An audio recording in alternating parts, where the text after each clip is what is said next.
So those are my first impressions. Mm-hmm. So for me, I watched this at work on Friday, right? Because I've got a wonderful watching it how it was meant to be experienced on my iPad. So because again, as I've said, like just in my life, I don't have time at home to block out 3 hours, and I've got a lot of liberty at my job where I can. So every single shot in this movie is an absolute masterpiece. The acting in this movie is a masterpiece. The writing in this movie is a masterpiece. The pacing in this movie is a masterpiece. This movie is absolutely beautiful. That said, for me, it was way too long, and it took away from my enjoyment of the film. Now, I understand that with how much I loved about this movie, I need to watch this again. Okay, because I can see that this is a movie that I will appreciate more upon more viewings, because there is so much wonderful. A lot of the stuff that you said, like when he gives that guy that last smoke and when he dies and the smoke like comes out of his mouth, is like really cool. When they're running around the grave at the end, I'm like, this is really beautiful and this is really great, but it's going on and on and on, and it's really long. And so my initial impression is that I might enjoy the shortened version more than the longer version, because not every movie needs to have like an extended edition, and I've seen some extended editions where I'm like, this isn't as good as the original. Like we talked about Terminator, I personally prefer the theatrical cut of Terminator 2, right? And they can add stuff and make it good. So I would like to, the next time I watch this, watch the original theatrical release and see what I think about it at that time. But this movie was beautiful. And I loved a lot about this movie. So that's my initial impression right off the beginning. Yeah, even from the first shot, like you think it's an establishing shot, and then this guy just kind of leans in, it's a close-up, and it's just like, oh, okay. So even a little clever stuff like that I thought was great. But, so let's jump to that thing about the good, the bad, and the ugly that I mentioned earlier. Yes. Like, see, Clint Eastwood's not really a good guy in this. While you're saying he kills a bunch of bad people, like, what he did, like, in my opinion on my first watch, like, what he did to Tuco, it was, like, not good, where he's just like, I'm just going to leave you. You know what? Our relationship is done. You want more money. I'm just going to leave you in the desert. Mm-hmm. I'm like, that's not a good thing.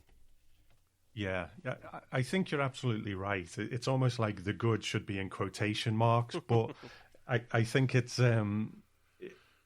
part of the overall of where we are, that he's probably as good as it gets, Yeah. And he's got a very sort of grey morality. Ultimately, he tends to do the right thing, but I guess as well, Tuco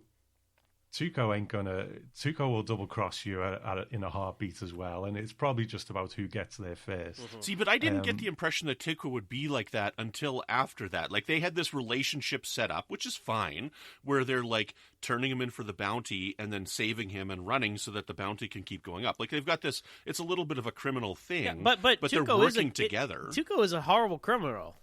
Like he has this whole criminal past, like, and like the rapes. And stuff. Like, did you pay attention to when he was being hung? The things they were reading off. Yes. He's an eccentric, entertaining guy, and he's despicable, but he's likable, and he's arguably the main character. I agree with Clint Eastwood. Like, he's kind of the main character in this movie. So I can see how you like maybe be more on his side, because he's like this more affable kind of and it's fun to see him kind of weasel out of these. He's such a weasel this whole time, finding ways to survive. It's fun to see him adapt and all that stuff. But he's still, let's not forget, we didn't see him do these terrible things, but when they read off those reasons why he's being executed, they're pretty bad. Right. And I'm not disputing that, but what I'm saying is that I don't get the impression that he would have double-crossed Blondie at any point. Yes, he's a criminal, but they're working together and they've got something set up. And to me, his argument is fine. Look, I'm the guy who's sitting there getting hung. Okay, so I should get a bigger portion of this. My life is on the line, and so Clint Eastwood doesn't like that, so he just leaves him tied up in the desert. I don't think that's an unreasonable request that Tuco is like, you know what, because that one was getting pretty close and pretty hairy, so within the code of criminals, because that's what he is, he's a criminal, I don't get the impression that he would have double-crossed Blondie until Blondie double-crossed him, so... I guess we'll never know, but I do definitely feel that there's it's slightly ironic to call Eastwood the good. You know, definitely I'd agree on that. Yeah, tongue in cheek. So excellent. So this movie's kind of also like a couple of mini movies together. Right? We've got like these different things that are going on. Like, cause like the first part it's like an hour of Clint Eastwood and Tuco like doing this stuff. And, you know, then we got this stuff going on in the middle. And then the end is like this Civil War thing where I would blow say up the bridge. there's maybe like 20 minutes of Clint Eastwood and Tuco doing this stuff because Clint Eastwood, it takes a long time for Clint Eastwood to show up. But when he does, like his interest is like his off-screen dialogue and you just see his back and all. I'm like, oh, that's a very cool entrance for a character who, chronologically, this is the first time we're seeing him, but we know who he is, and his entrance is very effective when he saves Tuco. But and so that's the question I have for y'all. Like, the movie does this like kind of like transition where they're like to show the crossing, the passing of time when Tuco's being like hung and time again. How many times do you think they did this? Or do we to assume they only did it twice? Like, what did you guys take from that? I took the creative editing transition. I mean, like, lots of time has passed. They've been doing this for a while. And that would have been why Blondie kind of got tired of the whole thing. Look, we're not going to make any more money. I'm done. So what did you guys think about that? Yeah, I got the impression it was more than just the twice as well. However many times it was, I'm not 100% sure. All the times I saved your life. So ungrateful. But this part of it is, I mean, it's hard to not think of the trilogy as a whole sometimes, because this first part of the movie is a romp like the last movie. But the whole point of this one is that it turns from a romp into, okay, now the stakes are getting really high. In the last movie, I never felt that, although Lee Van Cleef and Clint Eastwood were trying to get one up on each other all the time, I never felt that they might kill each other, But this time, the stakes seem to be a bit higher. Things get a bit more serious. And that is kind of the point of the movie, and especially when we look at Leone's body of work, in the next movie, he gets even more serious. And we start to look at the people a bit more. And I think that starts in this movie, even though we don't get like tons of backstory. We do get little moments like Tuco going to see his brother and so on. So it's almost like it's a romp that transitions into quite a serious, mournful at times, looking at where America was. But then if we look at it in the context of the trilogy, Clint Eastwood's having a romp again in a couple of movies' time. Like, have you learned nothing? No, I'm glad you pointed out the scene where Tuco talks to his brother, because again, he's the only one with any kind of like character development, if you will, or like kind of insight into who he is, and like even that seemed kind of like oh yeah, man, this guy, like his mother had died years ago, his dad just died, he wanted him to be there, he did, like, oh man, like, but that informs like the kind of guy that he is too. He hasn't checked in on his family in like 9 years, right? But and again, like Lee Van Cleef, he's like this blank slate like villain, but interesting villain. He has this code, like an evil code, but he's like, I always finish a job when I'm paid for it, right? That doesn't really come into play after the first like 30 minutes of the movie, but that was still interesting. And then Clint Eastwood is just, he's the man with no name, right? You kind of know what his deal is. But Tuco, that's what I'm saying. He is the main. I'd say he's the main character. I think because just the way he's fleshed out, the way he's presented. He's the one maybe driving more of the action more than the other characters, I think. So. Yeah, I liked him. Eli Wallach is amazing. He's great. And yeah, he's really good, and I loved him in this movie. Talking about Eli Wallach, let's talk about Lee Van Cleef. Actually, I liked him more in this one than the last one. What do you guys think? Yeah, I think he was fantastic in this one, too, and his character was really interesting. Yeah. It's tough watching them back-to-back like this with the same actors in them, because it almost felt like he's the same character a bit, Right. And, again, also... But then he dies, right? So obviously it's not, and this is a prequel movie. But I definitely enjoyed him a bit more. I loved that little the little quirk of his personality where he's like the little code of his where he's I complete a job, and he just assumes that that's what the guy wants. He's like, here's $1,000, and he's like kills him, and then he's like, that guy I took this money from him, and I'm assuming he wanted me to kill you, right? Like, I don't know, like, I thought that scene was really good as well, and it was an interesting thing for his character. I like that, and I like characters that have this kind of a code, where they're like, these are my rules, and that's how I follow my life. So, that was kind of cool. Yeah. I mean, I think I had a big sort of monologue about how much I love Lee Van Cleef in the last one, and I like it here. I like him here too because in this movie where Clint Eastwood is in quotations the good as it gets. I still think he distinguishes himself as bad. He really doesn't have any sort of morals in terms of like humanity. He just has this sort of assassin's code that he lives by, but he'll happily gun down a man while his wife and kid are in the next room. No problem. He doesn't care about stuff like that.